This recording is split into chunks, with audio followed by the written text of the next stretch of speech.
اعوذ باللہ من الشیطان الرجیم بسم اللہ الرحمن الرحیم الحمدللہ رب العالمین والصلاة والسلام علی خاتم الانبیاء والمرسلین وعلی آلہ واصحابہ اجمعین برحمتک یا ارحم الراحمین صلی اللہ علیہ وآلہ وسلم۔ سورۃ الانبیاء کا درس جو ہے وہ اپنے آخری مراحل کے اندر اللہ تعالیٰ کے فضل و کرم سے داخل ہو چکا ہے، اور آخری حصہ جو ہے یہ آیات مبارکہ نمبر 95 سے لے کر اس کے آخر تک جو آیات مبارکہ نمبر 112 تک ہے، اس کا حصہ جو ہے وہ باقی ہے۔ آپ کو پتہ ہی ہے کہ سورہ مبارکہ کو ہم نے سمجھنے کے لیے، اپنی انڈرسٹینڈنگ کے لیے جو ہے اس کو 3 حصوں میں تقسیم کر دیا تھا۔ آیات مبارکہ 1 سے لے کے 47 تک کے مضامین، پھر آیات مبارکہ 48 سے لے کے 94 تک کے مضامین، اور آیات مبارکہ نمبر 95 سے لے کے آخر تک۔ پھر اس کو بھی فردر ہم نے تقسیم کر دیا تھا چھوٹے حصوں کے اندر، تاکہ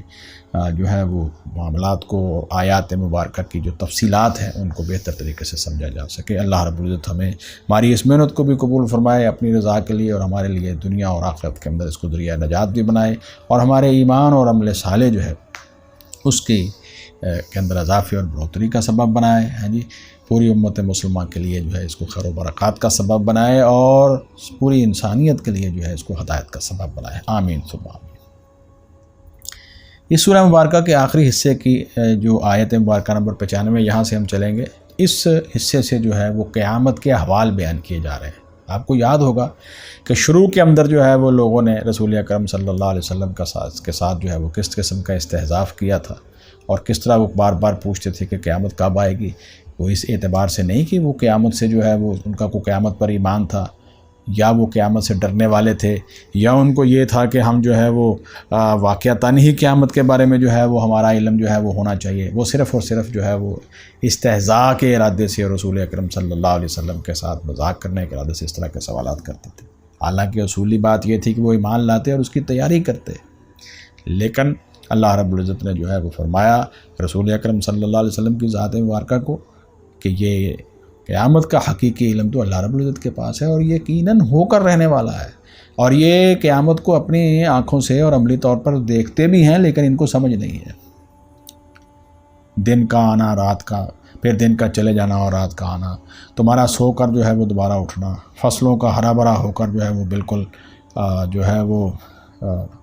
ان کا جو ہے وہ کیا اسے کہتے ہیں کہ فصلوں کا بالکل فنا ہو جانا، جی ان کا سوکھ کر ختم ہو جانا، بھوسا بن جانا، پھر نئے سرے سے زمین کا جو ہے وہ اگنا، بارش ہوتی ہے اور زمین جو ہے وہ نئے سرے سے اگتی ہے۔ بہت سارے دلائل اللہ رب العزت نے اس کے اوپر دے کر فرمایا ہے کہ جس طرح یہ چیزیں جو ہیں وہ دوبارہ پیدا کی گئی ہیں، پیدا ہوتی ہیں تمہارے سامنے، اسی طرح اللہ رب العزت جو ہے وہ تمہیں دوبارہ پیدا کریں گے۔ لیکن یاد رکھو، یہ جو تم استہزاء کا طریقہ اختیار کرتے ہوئے غفلت کی زندگی بسر کر رہے اور ایمان نہیں لا رہے، تو اس دن یاد رکھو کہ بہت بڑا خسارہ اور بہت بڑا نقصان جو ہے وہ تمہارے سامنے آنے والا ہے۔ یہ ساری باتیں کرنے کے بعد اللہ رب العزت نے جو ہے وہ سارے لوگوں کو مختلف انداز سے سمجھایا، اور انبیاء علیہ السلام کی سیرت اور کردار اور ان کی دعوت کو پیش کیا ہے۔ اب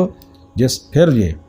اس قیامت کے بارے میں اس حقیقت کو واضح کرنے کے لیے اللہ تعالیٰ نے جو ہے وہ اس کا کچھ نقشہ کھینچا ہے، اور اس کے ایسے احوال اور مناظر بیان کیے ہیں کہ اگر حقیقی طور پر ایمان رکھنے والا آدمی ہو تو وہ یقین مانیے کہ اپنی آنکھوں کے ساتھ اس کو محسوس کرے گا، ایسے محسوس کرے گا کہ جیسے وہ مناظر جو ہے وہ اس کے سامنے ہے۔ تو اللہ نے فرمایا کہ تم یہ سمجھتے ہو کہ یہ کوئی ایسی باتیں ہیں، نہیں، تم جو ہے ان کو معمولی سمجھ رہے ہو، یہ حقائق ہیں اور تمہارے سامنے پھر آئیں گے اور آنے والے ہیں۔ اس لیے جو ہے وہ اپنی اصلاح کر لو، توبہ کر لو، ایمان لے آؤ، اور وہ طریقہ اختیار کر لو جو محمد رسول اللہ صلی اللہ علیہ وسلم تمہیں بتا رہے ہیں، اسی میں تمہاری بہتری اور خیر ہے۔ آئیے ذرا دیکھتے ہیں۔ اعوذ باللہ من الشیطان الرجیم۔ اللہ رب العزت فرماتے ہیں وَحَرَامٌ عَلَىٰ قَرْيَةٍ أَهْلَكْنَاهَا،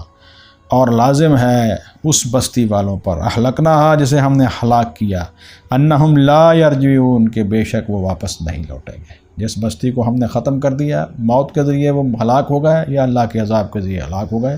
وہ نہیں لوٹیں گے، دوبارہ نہیں اٹھیں گے، مگر کب؟ حتی اذا فتحت یاجوج و ماجوج، یہاں تک کہ جب کھولے جائیں گے یاجوج اور ماجوج۔ یعنی قیامت کی بڑی نشانیوں میں سے ایک یہ نشانی یاجوج اور ماجوج کا دوبارہ دنیا کے اندر آنا ہے۔ قرآن حکیم کے اندر یاجوج اور ماجوج کا تذکرہ جو ہے وہ ایک تو یہاں سورۃ الانبیاء کی آیت مبارکہ نمبر 96 میں ہے، اور دوسری جو ہے وہ سورۃ الکہف کے کی آیات جو ہیں، آخری رکوع جو ہے اس کی آیات کے اندر اللہ رب العزت نے اس کو جو ہے وہ بیان کیا ہے۔ میں ایگزیکٹلی آپ کے سامنے جو ہے وہ سورۃ الکہف کی وہ آیت بھی رکھ دیتا ہوں اور اس کا وہ آیت مبارکہ رکھ دیتا ہوں۔ اللہ رب العزت نے وہاں پر جو ہے وہ آیت مبارکہ نمبر 99 کے اندر اس کو بیان فرمایا، وَتَرَكْنَا بَعْضَهُمْ يَوْمَئِذٍ يَمُوجُ فِي بَعْضٍ وَنُفِخَ فِي الصُّورِ فَجَمَعْنَاهُمْ جَمْعًا۔ اس سے پیچھے جو ہے وہ اللہ رب العزت نے جو ہے وہ اس کا تذکرہ فرمایا ہے سورۃ الکہف کے اندر، اور یاجوج اور ماجوج کا، کہ اللہ رب العزت فرماتے ہیں کہ پھر وہ جو دیوار انہوں نے بنائی تھی حضرت ذوالقرنین علیہ السلام نے، تو وہ دیوار جو ہے پھر اللہ رب العزت فرماتے ہیں ختم ہو جائے گی، اور یہ سارے کے سارے جو ہیں وہ سامنے جو ہے وہ دوبارہ ظاہر ہو جائیں گے، اور یہ ان کا جو ہے وہ یاجوج اور ماجوج کا اس دیوار سے نکل کر لوگوں کے اندر اور آبادیوں کے اندر دوبارہ گھس جانا جو ہے یہ قیامت کی علامات میں سے اور نشانیوں میں سے ہے۔ اس کا تذکرہ اللہ رب العزت فرماتے ہیں، حضرت ذوالقرنین نے کہا سورۃ الکہف کے اندر، قال ھذا رحمۃ من ربی فاذا جاء وعد ربی جعلہ دکا وکان وعد ربی حقا وَتَرَكْنَا بَعْضَهُمْ يَوْمَئِذٍ يَمُوجُ فِي بَعْضٍ، اور ہم چھوڑیں گے ان کے بعض کو اس دن وہ یموج فی بعض، وہ گھس جائیں گے بعض میں، یعنی یہ یاجوج ماجوج جو ہے یہ قوم، ان کو جو ہے وہ دیوار پھلانگ کر یا دیوار کو توڑ کر وہاں سے نکل آئیں گے اور جو ہے وہ آبادیوں کے اندر گھس جائیں گے۔ زیادہ یہی ہے کہ وہ دیوار جو ہے اس کو جو ہے منہدم کر دیا جائے گا اس دن۔ وَنُفِخَ فِي الصُّورِ، اور پھونکا جائے گا سور میں، وَجَمَعْنَاهُمْ جَمْعًا، پھر ہم ان سب کو جمع کریں گے، پوری طرح جمع کرنا، سب جمع کر لیے جائیں گے، کسی کو نہیں چھوڑا جائے گا۔ وَعَرَضْنَا جَهَنَّمَ يَوْمَئِذٍ لِلْكَافِرِينَ عَرْضًا، اور ہم جو ہے وہ جہنم کو اس دن کافروں کے سامنے جو ہے وہ اس کے روبرو کر دیں گے، بالکل سامنے کر دیں گے۔ الَّذِينَ كَانَتْ أَعْيُنُهُمْ فِي غِطَاءٍ، وہ لوگ کہ تمہیں ان کی آنکھیں جو ہیں وہ پردے میں نظر آ رہی ہیں، ہم ذکری میری یاد سے، آج تو میری ذات اور میری یاد سے اور میری نصیحت سے ان کی آنکھیں جو ہیں وہ پردے میں ہیں۔ وَكَانُوا لَا يَسْتَطِيعُونَ سَمْعًا، اور وہ دنیا کے اندر جو تھا وہ سننے کی طاقت نہیں رکھتے تھے، اس لیے کہ وہ دعوت کی طرف جو ہے وہ مائل ہی نہیں تھے، توجہ ہی نہیں کرتے تھے، اس کو اس قابل ہی نہیں سمجھتے تھے کہ اس کو سنا جائے اور سمجھا جائے، وہ سمجھتے تھے کہ یہ ایسے ہی جو ہے وہ نعوذ باللہ من ذالک پرانی باتیں ہیں، اور یہ ایسے ہی جو ہے وہ پرانے قصے ہیں، ان کو بار بار دہرایا جاتا ہے۔ اللہ معاف فرمائے، آدمی دنیا کے کاموں کے اندر اتنا مگن ہو جاتا ہے اور دنیا کی خوشحالیوں کے اندر جو ہے وہ اس قدر کیا کہتے ہیں کہ اس کے اندر اس کی لگن اتنی گہری ہو جاتی ہے، اور اس کے اندر جو ہے وہ اتنا جو ہے وہ گہری کیا کہتے ہیں اس کی انوالومنٹ ہو جاتی ہے، وہ گھل مل جاتا ہے، اور پھر ان دنیا کے اندر موجود ان سارے مادی جو وسائل ہیں اور ان کے انعامات ہیں جو اس کے اوپر خوشحالی ہوتی ہے،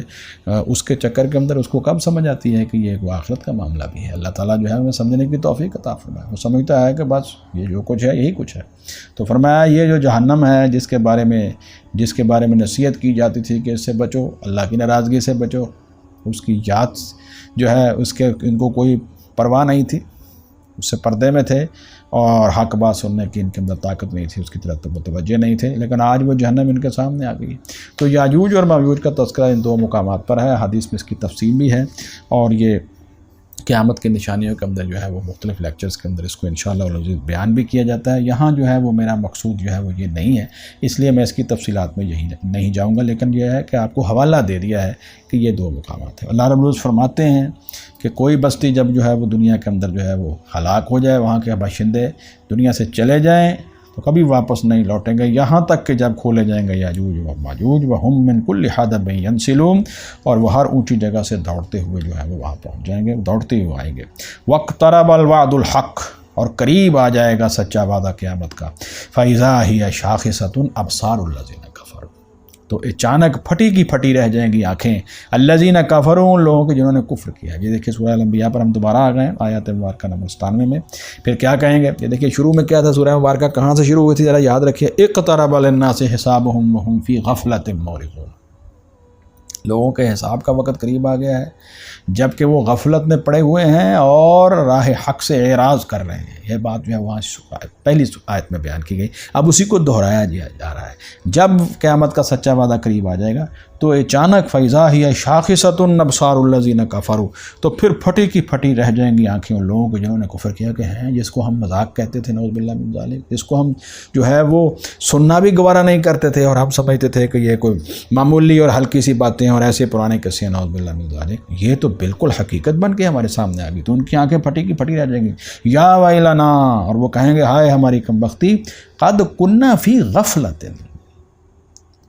ہم تو بہت بڑی غفلت میں تھے۔ یہی لفظ یہاں پر پھر دوبارہ ہے، میں نے اس لیے کہا ہے کہ آخرت کے معاملے کے اندر دنیا میں مغن ہو کر آخرت کے معاملے کے اندر غفلت کا شکار ہونا، یہ بہت بڑا جرم ہے، بہت بڑی برائی ہے، بہت بڑی کمزوری ہے۔ اللہ تعالیٰ جو ہے وہ ہمیں اس سے محفوظ رکھے۔ یا ویلنا، اور وہ کہیں گے آئے ہماری کم بختی، قد کننا فی غفلت من ھذا، البتہ تحقیق ہم تھے بڑی غفلت میں اس وعدے سے، بل کننا ظالمین، بلکہ ہم تو قصوروار تھے، ہم حقیقت میں قصوروار تھے، ہمیں جو ہے اس کو قبول کرنا چاہیے تھا، لیکن اب وقت گزر گیا۔ انکم وما تعبدون من دون اللہ، بلا شبہ تم اور جن کی تم عبادت کرتے ہو من دون اللہ، اللہ کے سوا، حسب جہنم، جہنم کا ایندھن بن جائے گا، انتم لہا واردون، تم اس میں داخل ہونے والے ہو۔ ایک تو وہ تھے جنہوں نے آخرت کا انکار کر دیا، اور ایک وہ ہیں جو کہ غیر اللہ کی عبادت کر رہے تھے، اللہ کے ساتھ دوسروں کو شریک کر رہے تھے۔ اللہ فرماتے ہیں کہ تم اور وہ جن کو تم جو ہے وہ بت بنا کر پوج رہے ہو، سارے جو ہے وہ جہنم کے اندر اکٹھے ہو گئے، انتم لہا واردون، تم اس میں داخل ہونے والے ہو۔ اس کے اوپر جو ہے وہ ایک کافر نے رسول اللہ صلی اللہ علیہ وسلم کو سوال بھی کیا تھا کہ تو آپ یہ کہتے ہیں کہ جن کی ہم عبادت کرتے ہیں تو وہ بھی جہنم میں ہوں گے، ہم تو ابراہیم علیہ السلام کے بت کی بھی عبادت کرتے ہیں، اسماعیل علیہ السلام کے بت کی، مریم علیہ السلام، عیسیٰ علیہ السلام، عزیر علیہ السلام، یہودیوں کی عبادت کرتے ہیں، اور عیسیٰ علیہ السلام اللہ تعالیٰ کے، عیسائی جو ہیں وہ عیسیٰ علیہ السلام کو اللہ تعالیٰ کا بیٹا قرار دیتے ہیں، نعوذ باللہ من ذالک۔ تو کیا یہ قومیں جو اپنے اپنے انبیاء کی عبادت کر رہی ہیں اور ان کے بتوں کو پوج رہی ہیں، یہ بھی جہنم میں جائیں گے؟ اللہ کے رسول صلی اللہ علیہ وسلم نے فرمایا کہ نہیں، وہ جہنم میں جائے گا جو اپنی عبادت کی دعوت دیتا تھا اور اس پر خوش تھا۔ اس طرح کے الفاظ حدیث کے اندر موجود ہیں۔ ان انبیاء علیہ السلام نے قطعاً جو ہے وہ شرک کی دعوت نہیں دی، انہوں نے اللہ وحدہ لا شریک کی طرف جو ہے وہ لوگوں کو بلایا ہے، اپنی ذات کی عبادت کی طرف نہیں بلایا، اللہ تعالیٰ کے حکم کے مطابق اپنی اطاعت کی طرف بلایا، اور یہ کہا ہے کہ دیکھیے ہماری اطاعت اور فرمانبرداری حقیقت میں اللہ تعالیٰ کی اطاعت اور فرمانبرداری ہے، عبادت تم نے اسی وحدہ لا شریک کی کرنی۔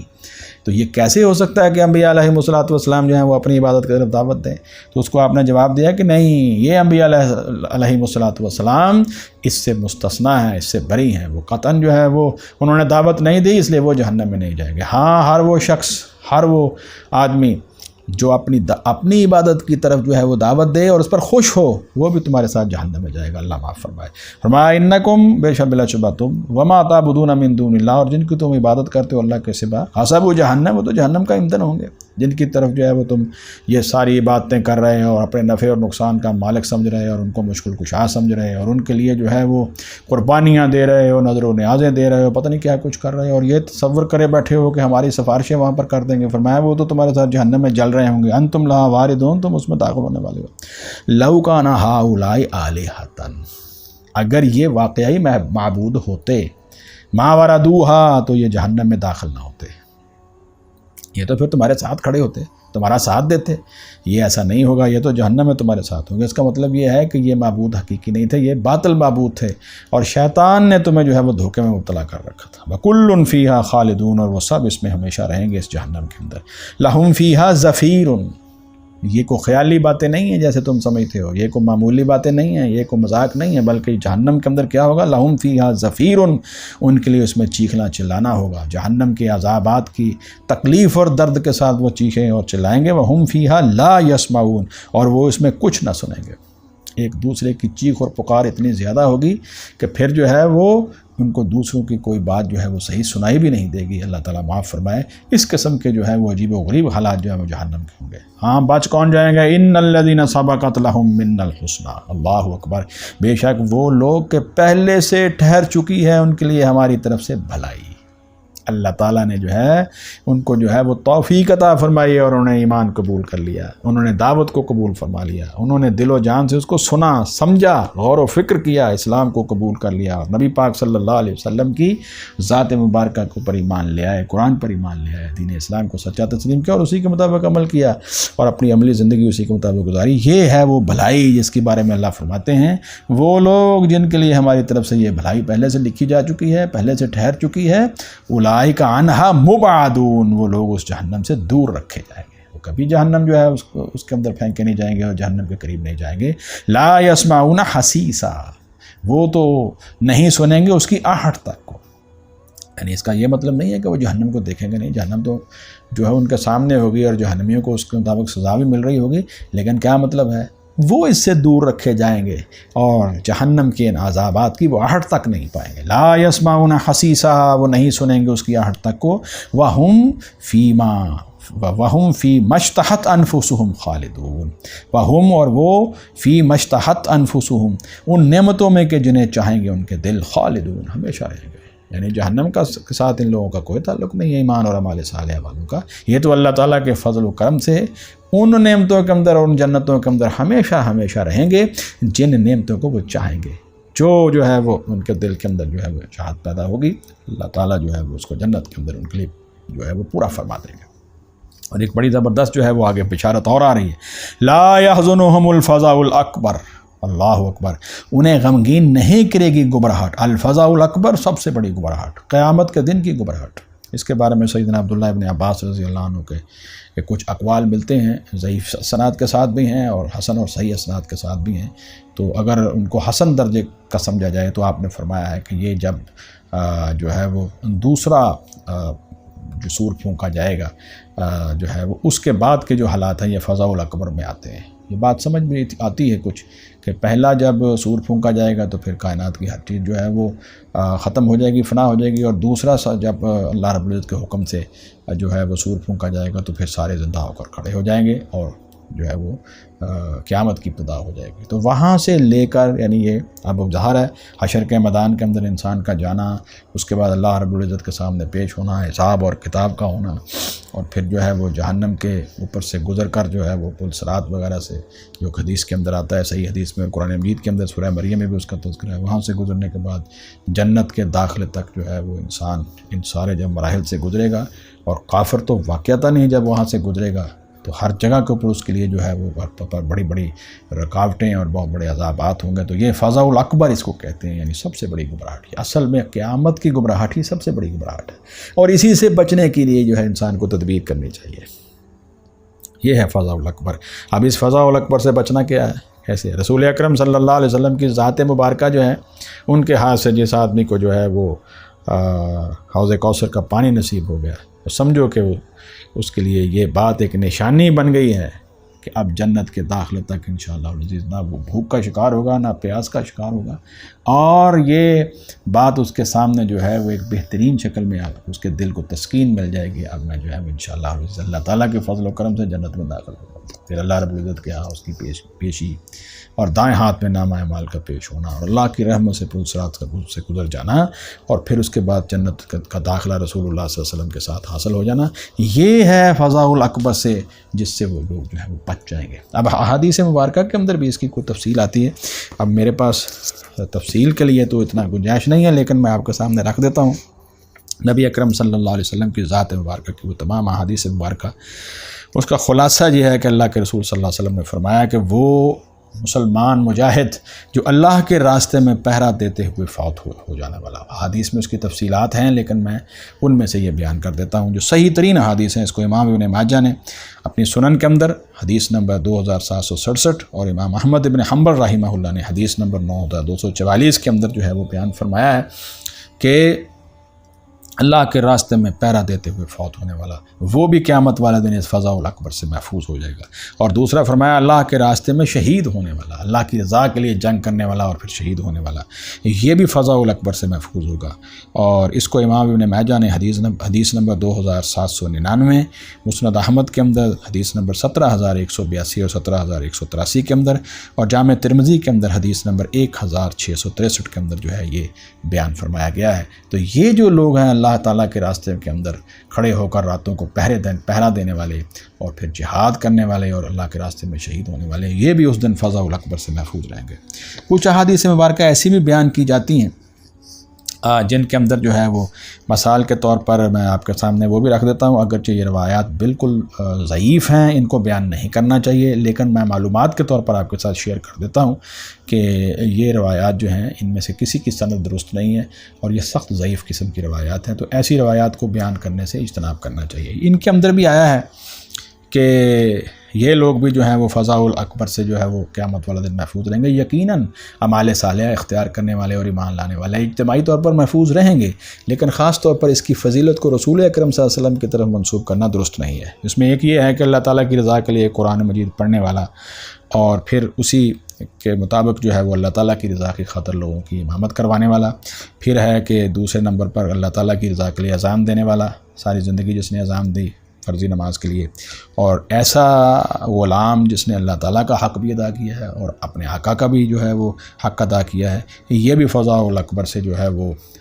قیامت والے دن محفوظ رہیں گے۔ اس میں اعمال صالحہ کا تذکرہ ہے۔ ایک سند حضرت عبداللہ ابن عباس رضی اللہ عنہ سے بیان کی جاتی ہے، جو بھی درست نہیں ہے، دوسری حضرت ابو سعید الخدری رضی اللہ عنہ سے بیان کی جاتی ہے، وہ بھی درست نہیں ہے، اور ایک حدیث کے اندر یہ آتا ہے کہ یہ لوگ ان میں سے اسی طرح کی الفاظ کے رد و بدل کے ساتھ کہ کچھ لوگ ہیں جو قیامت والے دن جو ہیں وہ کستوری کے ٹیلوں کے اوپر جو ہے وہ بیٹھے ہوں گے جبکہ لوگوں کا حساب ہو رہا ہوگا۔ اس کو حضرت عبداللہ ابن عمر رضی اللہ عنہ کی طرف جو ہے وہ بیان کیا جاتا ہے۔ ترمذی شریف کے اندر 1986 نمبر ہے اس کا نمبر، اور مسند احمد کے اندر یہ حدیث 4799 ہے۔ یہ دونوں حدیث بھی سخت ضعیف ہیں، اس لیے ان کو بیان نہیں کرنا چاہیے۔ تو بہرحال میں نے آپ کے سامنے جو ہے وہ فضاء الاکبر کے اوپر جو صحیح ترین احادیث ہیں وہ بھی بیان کر دی ہیں کہ اللہ کے رسول صلی اللہ علیہ وسلم نے خاص طور پر اللہ کے راستے میں پہرا دینے والے مجاہدین اور اللہ کے راستے میں شہید ہونے والے مجاہدین کو یہ خوشخبری سنائی ہے۔ لیکن اس رکوع کے اندر اللہ تعالیٰ نے ایمان لانے والے اور اعمال صالحہ اختیار کرنے والوں کے لیے جنرلی یہ بات بیان فرمائی ہے کہ وہ جو ہے وہ اس دن اس بہت بڑی گھبراہٹ سے محفوظ رہیں گے۔ لا يحزنهم الفزع الاکبر، انہیں غمگین نہیں کرے گی گھبراہٹ سب سے بڑی جو اس دن ہوگی۔ وتتلقاهم الملائکۃ، اور ان کا استقبال کریں گے فرشتے، کیا یہ کہتے ہوئے کیا کہیں گے؟ ھذا یومکم الذی کنتم توعدون، یہ ہے تمہارا دن وہ جو جس کا وعدہ دیے جاتے تھے، کہ یہ جو رشتے ہیں وہ ہر آنے والے کو ویلکم کہیں گے، ایمان والے کو اور عمل صالح کو، تمہارے اوپر کوئی گھبراہٹ نہیں ہے، اللہ کی طرف سے تم کامیاب قرار دے دیے گئے ہیں۔ یہی تو اصل میں تھا دن جس کا تمہارے ساتھ وعدہ کیا جاتا تھا، اور اللہ تعالیٰ نے جو ہے اپنی رضا اور خوشنودی کے ذریعے تمہارے ساتھ خوش ہو کر تمہیں جو ہے وہ جنتیں عطا فرما دی ہیں، اور اللہ تعالیٰ نے اپنا وعدہ سچا کر دیا ہے۔ میرے بھائیو، ہمیں بھی ایسے اعمال صالح اختیار کرنے چاہیے کہ ہمیں اللہ رب العزت جو ہے وہ اس دن خاص اپنے فضل و کرم سے اپنی رحمت کے ساتھ فضاء الاکبر سے بھی محفوظ رکھیں، اور اللہ تعالیٰ جو ہے وہ ہمیں عرش کا سایہ نصیب فرمائے۔ اب میں ایک حدیث مبارکہ آپ کے سامنے رکھ دیتا ہوں تاکہ ہمارے اندر ہمارا ایمان بھی تازہ ہو جائے اور ہمیں جو ہے وہ عمل کے اندر جو ہے وہ ایک کیا کہتے ہیں ترغیب پیدا ہو جائے۔ جو صحیح ترین حدیث ہے جس کو امام بخاری رحمہ اللہ نے، امام مسلم رحمہ اللہ نے، امام مالک نے اپنی موطا کے اندر، اور امام ترمذی نے جامع کے اندر، اور امام احمد ابن حنبل رحمہ اللہ نے اپنی مسند کے اندر، اور دیگر محدثین نے صحیح سند کے ساتھ بہترین روایت ہے اس کو بیان کیا ہے، اور امام بخاری اور مسلم نے جس کے اوپر اتفاق کیا آپ جانتے ہیں اسے متفقن علیہ حدیث کہا جاتا ہے، اور اس کے صحیح ہونے کے اندر تو کسی قسم کا کوئی شک و شبہ نہیں ہوتا۔ اس حدیث کو سیدنا ابو سعید خدری رضی اللہ عنہ سے بھی بیان کیا جاتا ہے، لیکن جو ہے وہ زیادہ تر اسناد کے اندر جناب ابو ہریرہ رضی اللہ عنہ اس کو بیان کرتے ہیں نبی صلی اللہ علیہ وسلم کی طرف سے۔ حضور صلی اللہ علیہ وسلم سے آپ فرماتے ہیں کہ اللہ کے رسول صلی اللہ علیہ وسلم نے فرمایا، میں ترجمہ بیان کر دیتا ہوں۔ نمبر 1 فرمایا کہ 7 آدمیوں کو اللہ اپنے سائے میں لے لے گا جس دن سوائے اللہ کے سائے کے اور کوئی سایہ نہیں ہوگا، یعنی اللہ رب العزت کے عرش کے سائے کے۔ بعد حدیث کے اندر اس کی وضاحت آ گئی دوسری حدیث کے اندر، حدیث مبارکہ کے اندر کہ یہاں سایہ سے مراد اللہ رب العزت کا عرش کا سایہ ہے۔ قال 7 یظلہم اللہ فی ظلہ یوم لا ظل الا ظلہ، اللہ رب العزت جو ہے وہ 7 آدمیوں کو اپنے سائے کے اندر جو ہے وہ لے لے گا جس دن اللہ رب العزت کے عرش کے سائے کے علاوہ کوئی سایہ نہیں ہوگا۔ فرمایا اس میں پہلے نمبر پر کون ہے؟ الامام العادل، عادل حکمران، جس نے عدل کے ساتھ اور انصاف کے ساتھ مسلمانوں کی خیر خواہی کرتے ہوئے حکومت کی ہے، مسلمانوں کے سیاسی اور انتظامی معاملات کو اس طرح چلایا ہے کہ اس کے اندر جو ہے وہ مسلمانوں کی خیر خواہی مقصود تھی، اس نے خیانت نہیں کی اور عدل اور انصاف کے ساتھ جو ہے وہ حکومت کی ہے۔ یہ ان 7 خوش قسمت انسانوں میں سے ہوگا۔ نمبر 2، وہ نوجوان جو اپنے پروردگار کی عبادت میں بچپن سے بڑا ہوا ہو، یعنی وہ جس کی جو ہے وہ عبادت کرتے کرتے ہی جو ہے وہ سمجھو بچپن سے وہ جوان ہوا ہو، یعنی اس کی پوری نشو و نما جو ہے وہ اسی بنیاد پر ہوئی ہو۔ اللہ تعالیٰ ہمیں بھی یہ ایسے نوجوان ہمارے اندر ایسے جو ہے وہ ہم سب کو ایسے نوجوانوں کی طرح ہونے کی توفیق عطا فرمائے۔ یہ فرمایا کہ اس کی جو اللہ کے سائے میں اور اللہ کی عبادت کرتے کرتے جو ہے وہ بڑا ہوا ہو۔ تو دوسرا فرمایا وہ نوجوان جو اپنے پروردگار کی عبادت میں بڑا ہوا ہو، بچپن سے جوانی میں آیا ہو۔ تیسرا فرمایا وہ شخص جن کا دل مسجدوں میں لگا رہتا ہے، ہر وقت اس کی کوشش یہی ہوتی ہے کہ نماز پڑھ کے آیا اور اپنا کام کرنے کے بعد اگلی نماز کی اس کو فکر لگی ہوئی ہے، وہاں گیا، جا کر اذان دی، مسجد کی صفائی کا خیال رکھنے والا، اور مسجد کے اندر اس کا دل لگا ہوا ہے۔ اسی لیے حضور صلی اللہ علیہ وسلم نے دوسری حدیث میں فرمایا ہے کہ مومن کی مثال ایسے ہے مسجد کے اندر جیسا کہ مچھلی پانی میں ہوتی ہے، اس طرح وہ پانی کے اندر سکون محسوس کرتی ہے اور پانی کے باہر جو ہے مچھلی جو ہے وہ تکلیف محسوس کرتی ہے، بلکہ تڑپنا شروع کر دیتی ہے۔ اسی طرح مومن جو ہے وہ مسجد کے باہر اپنے آپ کو جو ہے وہ مضطرب محسوس کرتا ہے، جبکہ مسجد کے اندر اس کے دل کو سکون حاصل ہو جاتا ہے۔ یہ تیسرا خوش قسمت آدمی ہے جس کو اس دن اللہ رب العزت اپنے خاص جو ہے وہ عرش کے سائے کے نیچے رکھیں گے، اور یقیناً جو عرش کے سائے کے نیچے ہوگا وہ اس فضا الاکبر اور بہت بڑی گھبراہٹ سے اللہ تعالیٰ اس کو بچا لیں گے۔ اللہ اکبر۔ اور چوتھا وہ دو مسلمان جو باہم صرف اللہ کے لیے دوستی کریں، جب جمع ہوں اکٹھے ہوں تو اسی کے لیے، اور جب جدا ہوں تو اسی کے لیے، اللہ تعالیٰ کے دین کے لیے، اللہ کی رضا کی خاطر، اللہ کی محبت کے اندر وہ اکٹھے ہوتے ہیں اور اسی جذبے کے ساتھ وہ علیحدہ ہوتے ہیں۔ یہ اتنا بڑا عمل ہے کہ اس کو بھی اللہ رب العزت قیامت والے دن جو ہے وہ یہ خاص ان کو ان 7 لوگوں میں شامل فرمائے ہیں۔ نمبر 5، وہ شخص جس کو کوئی اعلیٰ خاندان والی اور خوبصورت عورت اپنی طرف برائی کی دعوت دے، برائی کے لیے بلائے، لیکن وہ شخص یہ کہہ دے کہ میں اللہ سے ڈرتا ہوں۔ یعنی ایسی عورت ہے جو منصب والی ہے اور جمال والی ہے، یہ 2 لفظ یہاں پر استعمال ہوئے ہیں، منصب و جمال، یعنی ہے بھی وہ منصب والی ہے اور ہے بھی خوبصورت، اور دعوت دے رہی ہے کسی نوجوان کو جو ہے وہ اپنی طرف جو ہے برائی کی، لیکن وہ یہ کہہ رہا ہے کہ نہیں، میں اللہ رب العزت سے ڈرتا ہوں، اللہ کا مجھے خوف ہے۔ فرمایا یہ خوش قسمت نوجوان بھی ان 7 لوگوں میں ہوگا۔ پھر اس کے بعد 6 نمبر پر کون ہے؟ وہ شخص جو چھپا کر صدقہ دیتا ہے، یہاں تک کہ اس کے بائیں ہاتھ کو بھی نہیں پتہ چلتا کہ دائیں ہاتھ نے کیا خرچ کیا ہے، یعنی اس کے اندر جو ہے وہ اللہ رب العزت کی رضا اور خوشنودی اس قدر کوٹ کر بھری ہوئی ہے کہ وہ بالکل نہیں چاہتا کہ لوگوں کے سامنے وہ یہاں ہو، اور اس اعتبار سے وہ اپنا مال خرچ کرتا ہے۔ یہ بھی ان خوش قسمت لوگوں میں سے ہوگا۔ نمبر 7، وہ شخص جو علیحدگی میں، خلوت میں اللہ کو یاد کرے اور اس کی آنکھیں تر ہو جائیں، آنسوؤں سے جو ہے وہ تر ہو جائیں۔ وہ آدمی جو ہے وہ اپنی زمانہ ماضی کی پوری زندگی کو سامنے رکھے اور پھر دیکھے کہ میں نے کیا غلطیاں کی ہیں، اس کے اوپر جو ہے وہ خلوت میں بیٹھ کر اللہ رب العزت کو یاد کرتا ہے اور اس کی آنکھوں سے آنسو جاری ہو جاتے ہیں۔ اللہ رب العزت کو یہ بھی بڑا محبوب ہے کہ اس نے صحیح معنوں میں اصلاح بھی کر لی ہے، اخلاص کے ساتھ توبہ بھی کر لی ہے، اور اللہ رب العزت کے سامنے جو ہے وہ حاضر ہونے سے اور قیامت کے دن سے ڈر گیا ہے، اللہ کے حضور پیش ہونے سے ڈر گیا ہے، اور اس کی آنکھوں سے آنسو جاری ہو گئے۔ تو اللہ رب العزت جو ہیں ایسے شخص کو بھی معاف فرما دیتے ہیں، اور ان 7 خوش قسمت لوگوں کے اندر اس کو بھی شامل فرمائیں گے۔ میری دعا ہے کہ اللہ رب العزت ہمیں ان 7 خوش قسمت لوگوں میں سے کرے۔ اللہ رب العزت قیامت والے دن ہمیں عرش کا وہ سایہ نصیب فرمائے، اور اللہ رب العزت جو ہے وہ اس فضا الاکبر سے جس دن سارے گھبرائے ہوئے ہوں گے، اللہ رب العزت اس کی گھبراہٹ سے ہمیں بچائے اور ہمیں جو ہے وہ اس دن کے غم سے بچائے، حتیٰ کہ اللہ رب العزت جو ہے وہ ہمیں ان خوش قسمت لوگوں میں کریں جن کو فرشتے جو ہیں وہ جن کا استقبال کریں جنت کے دروازوں کے اندر۔ اللہم اجعلنا منہم، اللہ تعالیٰ ہمیں ان میں کرے۔ اگلے حصے کے اندر ہماری گفتگو جاری رہے گی۔ اللہ رب العزت ہمیں قرآن حکیم سمجھنے اور اس پر عمل کی توفیق عطا فرمائے۔ سبحانک اللہم وبحمدک، نشہد ان لا الہ الا انت، نستغفرک ونتوب الیک۔ آیات مبارکہ نمبر 103 تک کا درس یہاں ختم ہوتا ہے۔